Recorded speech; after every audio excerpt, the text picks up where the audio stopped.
ప్రతి ఇంటికి ఏ భూమి లేని అరువులు చెందాలి, ఏం లేని కష్టపడి చేయాలి. అవసరం కలెక్టర్ పోరాటం చేస్తున్నారు. ఎంతమంది పోరాటం చేస్తారు? రుణాలు కేటాయించారు,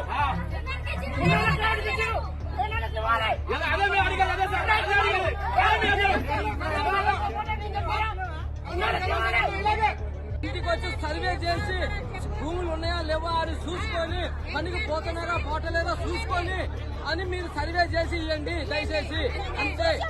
లేకపోతే మీరు ఏడా కూర్చొని ఆఫీసులో కూర్చొని చేస్తే ఇక్కడ ధర్నాలు అయితే చేస్తాం.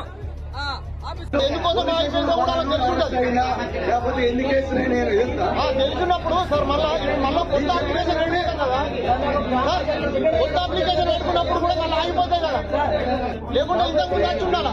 ఫ్యామిలీలో ఉంటాను, 4 ఫ్యామిలీలు ఉంటాను, ఒకే ఇంట్లో ఉంటాను మేము, ఒక్కొక్క రూమ్ లా. అయితే అటువంటి దాంట్లో మాకే రేషన్ కార్డు రాలేదు, మాకు భూమి కూడా లేదు, మాకెందుకు రాలేదు? అది పాయింట్ సార్. అంటే దీంట్లో లేకపోతే ఎంక్వైరీ ఇస్తాను మీరు.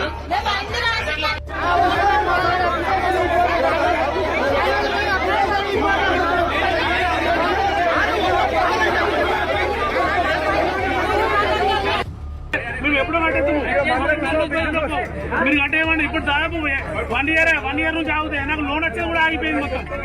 ఇది ఏమంటే నాకు 50,000 రూపాయలు లోన్ ఆగిపోయింది. ఇప్పుడు ఈ లోన్ రుణమాఫీ అయితే మొత్తం కట్టేమంటారు బ్యాంక్ మేనేజర్. నీకు అప్పు అనేది మొత్తం కట్టేసి నీకు కొత్త లోన్ ఇస్తా అంటారు.